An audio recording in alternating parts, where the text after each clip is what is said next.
আসসালামু আলাইকুম। প্রিয় দর্শক, অন্য মঞ্চের আজকের আলোচনায় আপনাদের সকলকে আমন্ত্রণ জানাচ্ছি। আওয়ামী লীগ একদিকে যেমন জানিয়ে দিয়েছে, সাবের হোসেন চৌধুরীর তরফে একদিকে যেমন স্পষ্ট জানানো হয়েছে ইউনূস সরকারের অধীনে কোনো নির্বাচনে আওয়ামী লীগ যাবে না, আওয়ামী লীগ রাজপথের আন্দোলনের মাধ্যমে ইউনূসের পতন ঘটিয়ে নির্বাচনের ব্যবস্থা করবে, ঠিক তেমনি সাবের হোসেন চৌধুরী পরিষ্কার জানিয়ে দিয়েছেন যে আওয়ামী লীগের নেতৃত্বে কোনো পরিবর্তন, শেখ হাসিনার বিচার চলছে, তার আনুষ্ঠানিক অভিযোগ আছে, কাজে তিনি নির্বাচনে অংশগ্রহণ করতে পারবেন না, এমন কোনো আওয়ামী লীগকে নির্বাচনে অংশ নেওয়ানোর দিবা স্বপ্ন দেখা। কাজে এই সময়টায় আলোচনা এবং মনোযোগের সকল কেন্দ্র থেকে যখন একরকমের বিস্মৃত হওয়ার কথা বা সরে যাওয়ার কথা আওয়ামী লীগের, তখন দেখা যাচ্ছে বাংলাদেশের রাজনীতিতে আওয়ামী লীগই সবচেয়ে বড় কৌতূহল এবং আগ্রহের কেন্দ্রে পরিণত হয়েছে, কারো কারো জন্য আতঙ্কের কেন্দ্রে তো বটেই। কারণ এখন প্রত্যেকেই বুঝতে পারছেন যে আওয়ামী লীগকে নির্বাচনের বাইরে রেখে কোনো নির্বাচন গ্রহণযোগ্য করা জাতীয়ভাবে বা আন্তর্জাতিকভাবে সম্ভব হবে না। এমনকি আন্তর্জাতিকভাবে যে বিদেশি বন্ধুরা একসময় আওয়ামী লীগকে আইনিভাবে নিষিদ্ধ করে দিলে, ফ্যাসিস্ট সংগঠন হিসেবে কিংবা আন্তর্জাতিক অপরাধ ট্রাইব্যুনাল সাজিয়ে সেখানে বিচারের মুখোমুখি করে ফেললে এক রকমের আওয়ামী লীগ ছাড়াই নির্বাচন করা যাবে, কারণ আওয়ামী লীগ জনমানুষে এতটাই ঘৃণিত একটা দলে পরিণত হয়েছে, এমন হিসেব নিকেশ বিদেশি বন্ধুরা বাংলাদেশের বন্ধুদের সঙ্গে মিলিয়ে করে ফেললেও এখন নির্বাচন যত ঘনিয়ে আসছে এদের ভেতরকার আতঙ্ক তত বাড়ছে। কারণ বিদেশি বন্ধু দেশগুলো যেমন বুঝতে পারছে আওয়ামী লীগ ছাড়া নির্বাচন করে যাকেই ক্ষমতায় আনা হোক না কেন, সেই সরকার দিয়ে কোনো স্থিতিশীল সিদ্ধান্তে বা কোনো লাভজনক বাণিজ্যিক অংশীদারিত্বে শেষ পর্যন্ত টিকে থাকা যাবে না। এই অবস্থায় সেই গত বেশ কিছু মাস ধরেই কিন্তু নানা রকম ভাবে আন্তর্জাতিক পরিসরেও আওয়ামী লীগের সঙ্গে যোগাযোগ হচ্ছে, এর খবর আসছিল। সাবের হোসেন চৌধুরীর সঙ্গে 3 নর্ডিক রাষ্ট্রদূত দেখা করেছেন তার বাড়িতে গিয়ে পতাকা ছাড়া গাড়িতে, এবং সেই বৈঠকের বিষয়টি তাদের দূতাবাসগুলোতে লিপিবদ্ধ না করে এক গাড়িতে করে সেই খবর এখন নিশ্চিত হওয়া গেছে।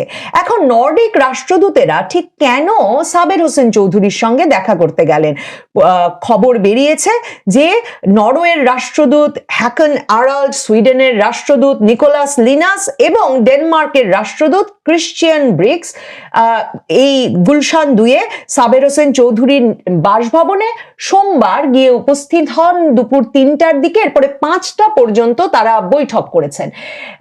বিভিন্ন সূত্রে এ খবর একেবারেই নিশ্চিত হওয়া গেছে যে তাদের বৈঠকের বিষয় ছিল যে আওয়ামী লীগকে কি করে রাজনীতিতে আনা যায়, কি করে এখন আওয়ামী লীগকে এমন ভাবে সংগঠিত করা যায় যে তারা জাতীয় সংসদ নির্বাচনে অংশ নিতে পারে, এবং জাতীয় সংসদ নির্বাচনে অংশ নেওয়ার ব্যাপারে সবচেয়ে বড় কথা তারা যেটা জানতে চেয়েছেন আওয়ামী লীগের মনোভাব কি। দেখেন, আওয়ামী লীগের মনোভাব পরিষ্কার, আওয়ামী লীগ কিছুতেই ইউনূস সরকারের অধীনে কোনো নির্বাচনে অংশ নেবে না, এবং আওয়ামী লীগ কিন্তু একেবারে শেখ হাসিনার মুখে বিবৃতি দিয়ে বা শেখ হাসিনার ভাষ্যে এই কথা বেশ কয়েক মাস হলো জানিয়ে দিয়েছে যে আওয়ামী লীগের এখন মূল লক্ষ্য ইউনূস সরকারের পতন, এবং আওয়ামী লীগ একটা অবাধ সুষ্ঠু নিরপেক্ষ নির্বাচন চায়, একটা তত্ত্বাবধায়ক সরকার অথবা একটা নির্বাচনকালীন সরকারের অধীনে। কিভাবে সেই নির্বাচনকালীন সরকার গঠিত হতে পারে, সেই তত্ত্বাবধায়ক সরকার বা নির্বাচনকালীন সরকারের কাঠামোটা কি হতে পারে, তা নিয়েও কিন্তু আওয়ামী লীগের সঙ্গে আন্তর্জাতিক বিভিন্ন পক্ষের বিভিন্ন দেশে আলাপ আলোচনা চলছে। সাবের হোসেন চৌধুরীর সঙ্গে এই নর্ডিক রাষ্ট্রদূতদের আলাপ করতে যাওয়া, যতই তারা পতাকা ছাড়া গাড়িতে যাক, এক গাড়িতে করে যেতে চান যাতে মনোযোগ আকর্ষিত না হয়, আমি নিশ্চিত বুঝতে পারি যে 3 রাষ্ট্রদূত মিলে সাবের হোসেন চৌধুরীর বাড়িতে গিয়ে উপস্থিত হয়েছেন, সেটা যে খবর হবে সেটা জেনেও তারা গেছেন, এবং এই ইঙ্গিতটা পরিষ্কার করতে চেয়েছেন বাংলাদেশের রাজনৈতিক পরিসরে যে তাদের চাওয়া, পশ্চিমের চাওয়া যে আওয়ামী লীগ সহ একটা অংশগ্রহণমূলক নির্বাচন হোক। দেখেন, ডক্টর ইউনূস সহ এই যে জুলাই আগস্ট আন্দোলনের একজন সক্রিয় পক্ষ, মানে যিনি রীতিমতো রাজপথেও ছিলেন, মায়ের ডাকের সাথে রাজপথে ছিলেন, কথায় কথায় হাসিনা সরকারের বিরুদ্ধে বিবৃতি দিয়েছেন, জাতিসংঘের আবাসিক সমন্বয়কারী গোয়েন লুইস, তিনি অবশেষে বাংলাদেশ থেকে তার কার্যক্রম শেষ করে এখন অন্য অ্যাসাইনমেন্টে যাচ্ছেন। তো তার যে বিদায়ী সাক্ষাৎ চলছে, সেই বিদায়ী সাক্ষাতে কিন্তু তিনি বিএনপি মহাসচিবের সঙ্গে দেখা করে পরবর্তী সংবাদ সম্মেলনে বিএনপি নেতাদের পাশে বসিয়ে স্পষ্টত বলেছেন যে জাতিসংঘ চায় সব দল নির্বাচনে অংশগ্রহণ করুক। ভাবুন তো, কয়েক মাস আগে এই জাতিসংঘই তো বলেছিল যে অংশগ্রহণমূলক নির্বাচন মানে নাকি ভোটারদের অংশগ্রহণমূলক নির্বাচন মানে সব দলকে নির্বাচনে অংশ নিতেই হবে, এমন কোনো কথা নেই। দেখেন, ইউনূস এখনো চেষ্টা চালিয়ে যাচ্ছেন। ইউনূস আর তার পারিষদ বর্গের মরিয়া প্রচেষ্টা চলছে শেখ হাসিনাকে বাদ রেখে একটা নির্বাচন বা নির্বাচন ছাড়া যদি তাদের বেনিফিশিয়ারি সুবিধাভোগী পক্ষগুলোকে মিলিয়ে একটা জাতীয় সরকার বা যে কোনো রকম একটা সরকার বসিয়ে গণভোট সামনে দিয়ে গণভোটের মাধ্যমে জনগণকে ভোট দিয়েছি এই বুঝ দিয়ে আরো 5-7 বছর থেকে যাওয়া যায়। মানে তারা একটা দীর্ঘ মেয়াদের স্বপ্ন ভুলতেই পারছেন না, আর মাত্র গুছিয়ে বসেছেন এই ভাগাভাগি সরকারটাকে। কাজেই এই সময়ে হঠাৎ করে এই সরকারের পতন হলে সত্যিই তো নাহিদ ইসলাম যেমন বলছেন, উপদেষ্টারা সেফ এক্সিট খুঁজে রেখেছেন এবং আখের গুছিয়ে বিদেশে পাচারও করে রেখেছেন, ঠিক।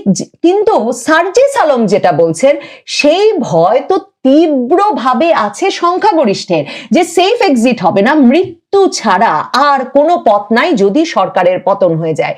কিন্তু বিদেশি বন্ধুরা আর শুনতে চাইছে না ইউনূস কিংবা তাদের এই পারিষদ বর্গের কথা, কারণ তারা বুঝে গেছে এই বিপ্লবী তরুণদের যে দল গঠনের স্বপ্ন দেখিয়েছিলেন ডক্টর ইউনূস, তিনি আবার ফেল করেছেন।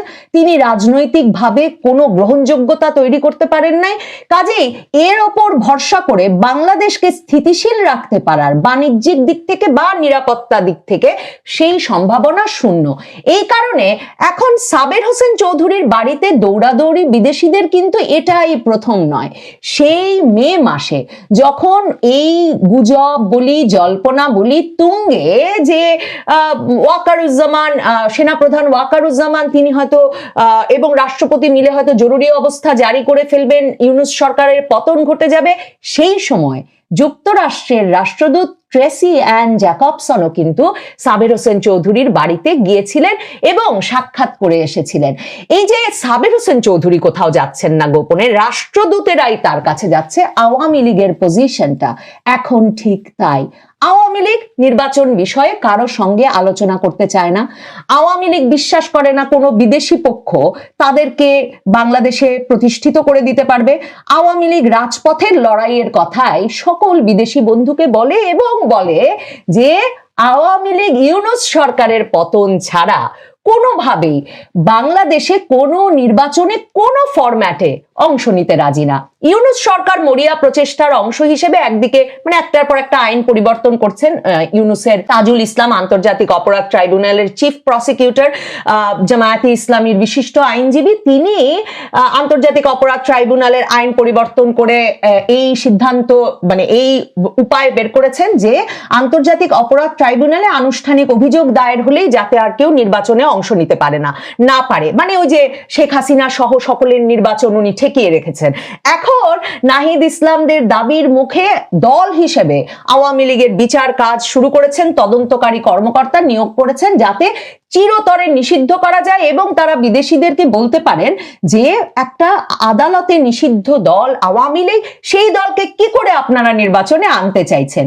তবে কথাটা হচ্ছে বিদেশিরা এখন আর এসব শুনতে রাজি নয়, কারণ তারা বুঝে গেছে যে আসলে জামায়াতে ইসলামী কিংবা বিএনপিও তারাও কনফিডেন্ট নয়, আত্মবিশ্বাসী নয় যে একটা নির্বাচনের মাধ্যমে তারা যদি সেই নির্বাচনের মাধ্যমে কোনো একটি পক্ষ বিজয়ী হবেই তো, হয় জামাত জিতবে নাহলে বিএনপি জিতবে, কোনো একটি পক্ষকে আরেক পক্ষ মেনে নিবে সে সম্ভাবনা শূন্য। এছাড়াও জামায়াতে ইসলামী জাতীয় নাগরিক পার্টির যে আবদার, আওয়ামী লীগ নিষিদ্ধ হয়েছে, এখন সিপিবি, বাসদ, মানে সকল বামপন্থী ফ্যাসিবাদের দোসরদের বাদ দিয়ে দিতে হবে। সবচেয়ে বড় কথা, জাতীয় পার্টি তাদের মূল টার্গেট, মানে আরেকটা যে দল, লাঙ্গল মার্কার দল, যেই মার্কাগুলো মানুষ ব্যালটে চেনে, সেই মার্কাও বাদ দিয়ে দিতে হবে, কারণ তাদের জয়টাকে এমন এককভাবে নিশ্চিত করতে হবে।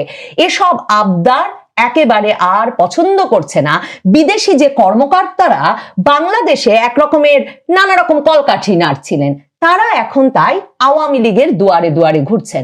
সাবের হোসেন চৌধুরীর সঙ্গে তারা সাক্ষাৎ করেছেন তাদের নিজ আগ্রহে, এবং তারা এই বার্তা পশ্চিমের দূতাবাসগুলোর তরফে, পশ্চিমের দেশগুলোর তরফে নিয়ে গেছেন যে একটা অংশগ্রহণমূলক নির্বাচন, ওই যে জাতিসংঘ যেটাকে বলছে সব দলের অংশগ্রহণের নির্বাচন।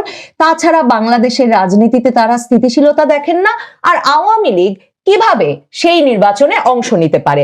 সেখানে আওয়ামী লীগ একদিকে যেমন জানিয়ে দিয়েছে, সাবের হোসেন চৌধুরীর তরফে একদিকে যেমন স্পষ্ট জানানো হয়েছে ইউনূস সরকারের অধীনে কোনো নির্বাচনে আওয়ামী লীগ যাবে না, আওয়ামী লীগ রাজপথের আন্দোলনের মাধ্যমে ইউনূসের পতন ঘটিয়ে নির্বাচনের ব্যবস্থা করবে, ঠিক তেমনি সাবের হোসেন চৌধুরী পরিষ্কার জানিয়ে দিয়েছেন যে আওয়ামী লীগের নেতৃত্বে কোনো পরিবর্তন, শেখ হাসিনার বিচার চলছে, তার আনুষ্ঠানিক অভিযোগ আছে, কাজে তিনি নির্বাচনে অংশগ্রহণ করতে পারবেন না, এমন কোনো আওয়ামী লীগকে নির্বাচনে অংশ নেওয়ানোর দিবা স্বপ্ন দেখা বিদেশিদের বন্ধ করা উচিত।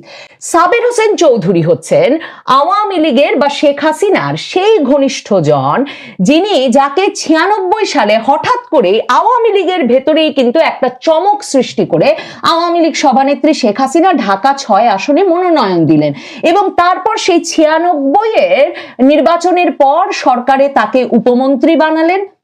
এরপর 2011 সরকারের সময় তিনি সংস্কারবাদী হয়ে উঠেছেন, এই অভিযোগ তুঙ্গে উঠলো, এবং আওয়ামী লীগের মধ্যে এই কথাটা প্রচলিত হয়ে গেল যে সংস্কার করে বিকল্প আওয়ামী লীগ গড়ে তুলতে চেয়েছিলেন সাবের হোসেন চৌধুরী, তাই শেখ হাসিনার সঙ্গে তার একটা ভীষণ দূরত্ব সৃষ্টি হয়েছে। কিন্তু ভেবে দেখুন, শেখ হাসিনা কিন্তু তাকে 2008 থেকে 2024 একবারও আওয়ামী লীগের মনোনয়ন বঞ্চনা করলেন না। প্রতিবারই তিনি ঢাকার গুরুত্বপূর্ণ আসনে সাবের হোসেন চৌধুরীকে মনোনয়ন দিয়ে গেলেন এবং সাবের হোসেন চৌধুরী জিততে থাকলেন। 2014 সালে এই সাবের হোসেন চৌধুরী আওয়ামী লীগের প্রথম, যেটাকে বলা যায় তার বিতর্কিত নির্বাচন, কারণ বিএনপি নির্বাচনে অংশগ্রহণ করলো না, সেই নির্বাচনের পর ওই সংসদকে একটা বড় ধরনের আন্তর্জাতিক অনুমোদন এনে দিয়েছিল। সাবের হোসেন চৌধুরীর বিশ্বের সংসদগুলোর অত্যন্ত সম্মানজনক আন্তর্জাতিক জোট ইন্টার পার্লামেন্টারি ইউনিয়নের সভাপতি হিসেবে নিজেকে নির্বাচিত করতে পারার সক্ষমতা, মানে তিনি প্রতিদ্বন্দ্বী 3 প্রার্থীকে পরাজিত করে বাংলাদেশের সংসদ সদস্য হিসেবে 2014 সালে কিন্তু ইন্টার পার্লামেন্টারি ইউনিয়নের সভাপতি নিযুক্ত হন, এবং এরপর তিনি যে ধরনের ব্যাপক সক্রিয় কর্মকাণ্ড চালান আন্তর্জাতিক পরিসরে, সেটা সে সময় 2014 আওয়ামী লীগ সরকার এবং সংসদকে একরকমের আন্তর্জাতিক পরিচিতি এবং অনুমোদন দিতে, স্বীকৃতি দিতে যদি বলি, একটা ব্যাপক ভূমিকা রাখে। এবং এই সাবের হোসেন চৌধুরী দেখেন, তিনি রাশিয়ার সর্বোচ্চ রাষ্ট্রীয় খেতাব পান এই ইন্টার পার্লামেন্টারি ইউনিয়নে তার সক্রিয় ভূমিকার জন্য। আবার দেখেন, এই সাবের হোসেন চৌধুরীর সাথে কিন্তু এই বৈঠক এই সময়টাই প্রথম নয়, 2023 নভেম্বর, মানে 2024 নির্বাচনের আগে, তখন পিটার হাস মানে মার্কিন রাষ্ট্রদূত রাজপথে আছেন, বাড়ি বাড়ি যাচ্ছেন এর তার সাথে বৈঠক করতে, একটা অংশগ্রহণমূলক নির্বাচন করতে, কিংবা হাসিনা সরকারের পতন ঘটিয়ে দিতে। এই হুমকি দিচ্ছেন, এর বিরুদ্ধে নিষেধাজ্ঞা দেবেন, ওই হুমকি দিচ্ছেন, এর বিরুদ্ধে নিষেধাজ্ঞা দেবেন, এবং অংশগ্রহণমূলক নির্বাচনের দাবিতে একবার পররাষ্ট্র মন্ত্রণালয়ে যাচ্ছেন, একবার এই নেতার বাড়ি যাচ্ছেন, একবার ওই নেতার বাড়ি যাচ্ছেন। এবং আওয়ামী লীগের সাথে শেখ হাসিনার সাথে পিটার হাসের তখন সম্পর্কটা ভীষণভাবে তিক্ত। সবাই ভাবছে আমেরিকাকে খেপিয়ে দিয়েছেন শেখ হাসিনা, শেখ হাসিনার রক্ষা নাই। সেই সময় পিটার হাস 2023 নভেম্বরে গিয়ে উপস্থিত হলেন সাবের হোসেন চৌধুরীর বাসায়। তখনও সেটা ভীষণ আলোড়ন তুলেছিল যে পিটার হাসেরা সাবের হোসেন চৌধুরীর সাথে আবার আওয়ামী লীগের একটা বিকল্প বা কোনো বিদ্রোহ ঘটিয়ে দিতে কোনো ষড়যন্ত্র করতে গেছেন কিনা। কিন্তু দেখেন শেখ হাসিনার সাথে যে সাবের হোসেন চৌধুরীর সক্রিয় সম্পর্কটা সবসময় বহাল থেকেছে তার প্রমাণ পিটার হাসের সাথে এই বৈঠকের পরেও কিন্তু শেখ হাসিনা 2024-এও মনোনয়ন দিলেন সাবের হোসেন চৌধুরীকে। শুধু তাই নয়, 2024 সালের সেই টালমাটাল মন্ত্রিসভায়, মানে 2024-এর নির্বাচন এবং তারপরের মন্ত্রিসভাটাই তো মানে আবারও একটা এমন নির্বাচন, মানে অংশগ্রহণ নাই বিএনপি, জামায়াতে ইসলামীর, এই যে একটা, এবং আন্তর্জাতিক সকল চোখ এবং বিরোধিতা যেই সরকারটার ওপর, সেই সরকারে কিন্তু আবারও মন্ত্রিসভায় সাবের হোসেন চৌধুরীকে নিয়ে এলেন শেখ হাসিনা। তার মানে শেখ হাসিনার বিশ্বস্ত সহচরী শুধু সাবের হোসেন চৌধুরী নন, তিনি বরাবর শেখ হাসিনা এবং আওয়ামী লীগের সঙ্গে আন্তর্জাতিক সম্পর্ক বজায় রাখতে এই দলটির ভেতরে একরকম বলতে গেলে নীরবে আওয়াজ কম তুলে, নিজের কথা কম বলে, সংবাদ মাধ্যমের সামনে প্রায় না এসে সবচেয়ে বড় ভূমিকা রেখে গেছেন। বিদেশিদের সঙ্গে সক্রিয় সম্পর্কের জেরেই আওয়ামী লীগের মন্ত্রিসভার মন্ত্রী হওয়া সত্ত্বেও 6টি হত্যা মামলায় আওয়ামী লীগ সরকারের পতনের পর গত অক্টোবরে সাবের হোসেন চৌধুরীকে তার বাসভবন থেকে তুলে নেওয়ার পর 3 দিনের মধ্যে বোধহয় 6টি হত্যা মামলায় জামিন দিয়ে তাকে আবার বাসায় ফেরত পাঠাতে হয়েছে ইউনূস সরকারের। এই যে 3 নর্ডিক রাষ্ট্রদূত গেছেন সাবের হোসেন চৌধুরীর বাসায়, পিনাকি ভট্টাচার্য চরম চেতে গেছেন, মানে যারা মোটামুটি ফ্রান্স থেকে সরকারটা চালাচ্ছেন। তো সেই পিনাকি ভট্টাচার্য রেগে মেগে স্ট্যাটাস দিয়ে বলেছেন সাবের হোসেন চৌধুরীকে জামিন দেওয়া হয়েছে কোন শর্তে, হয় সাবের হোসেন চৌধুরীকে এখন গ্রেফতার করেন, নাইলে এই 3 রাষ্ট্রদূতকে এক্ষুনি বাংলাদেশের আভ্যন্তরীণ বিষয়ে হস্তক্ষেপের জন্য খেদান। মানে পিনাকি ভট্টাচার্য ভুলে গেছেন এই গোয়েন লুইস, এই পিটার হাসেরা কি পরিমাণ আভ্যন্তরীণ বিষয়ে হস্তক্ষেপ করেছেন, বিভিন্ন সময় সভা সমাবেশে গিয়ে দাঁড়িয়েছেন, নানা পাড়ায় নানা অ্যাক্টিভিস্টদের বাড়িতে গিয়ে উপস্থিত হয়েছেন এই গত কয়েক বছরে। তখন পিনাকি ভট্টাচার্যরা অবশ্য আপত্তি করেন নাই। আর পিনাকি ভট্টাচার্য সম্ভবত উপলব্ধি করতে পারছেন না যে ডক্টর ইউনূসের সরকারের বা তাদের এই সরকারের এখন এমন শক্তিশালী অবস্থান নাই যে তারা পারবেন এই 3 রাষ্ট্রদূতের কাছে কোনো জবাবদিহিতা আদায় করতে, যে কেন কার্যক্রম নিষিদ্ধ আওয়ামী লীগের নেতা এবং তাদের মন্ত্রী সাবের হোসেন চৌধুরীর বাড়িতে আপনারা গিয়ে উপস্থিত হলেন বৈঠক করতে, আর সেই বৈঠকের বিষয়বস্তু কি। আর ডক্টর ইউনূস সরকার জানেন যে সাবের হোসেন চৌধুরীকে আবার গ্রেফতার করে, এই বৈঠক করার অপরাধে আবার গ্রেফতার করে তাকে কারাগারে আটকে ফেলার সক্ষমতাও নাই ইউনূসের কিংবা ইউনূসের পারিষদ বর্গের। কাজেই আওয়ামী লীগকে চাই পশ্চিমের যে কোনো ভাবে নির্বাচন হবে না হওয়া ঠেকাতে আরো নানা পক্ষ নানা কারণে কাজ করছে বটে, তবে একটা আওয়ামী লীগ সহ নির্বাচনের জন্য পশ্চিমা পক্ষগুলো, একেবারে আমেরিকার রাষ্ট্রদূত সহ মার্কিন যুক্তরাষ্ট্র থেকে শুরু করে ইউরোপ, নর্ডিক দেশ সবাই যে উদ্গ্রীব হয়ে উঠেছে, এবং ইউনূসের ঘনিষ্ঠ বন্ধু জাতিসংঘ যে সেই জায়গা থেকে দূরে থাকতে পারছে না, সেটাই এখন ইউনূস সরকারকে সবচেয়ে বড় বেকায়দায় ফেলেছে। সম্ভবত সার্জিস আলম সে কারণেই ভয়ে বলছেন মৃত্যু ছাড়া আর কোনো সেফ এক্সিট হবে না। বিএনপির প্রধান এবং বেগম খালেদা জিয়া, ওনার বিষয়ে কথা বলতে যাচ্ছি এবং আমি ব্যানারে লিখেছি যে খালেদা জিয়ার মৃত্যু, সেখানে তাতেও আবার রাজনীতি কেন। এই বিষয়টা বলার কারণ হচ্ছে যে দেখুন, খালেদা জিয়া মারা গেছেন, ওনাকে সম্মানের সহিত আমি ওনার রুহের মাগফিরাত কামনা করি।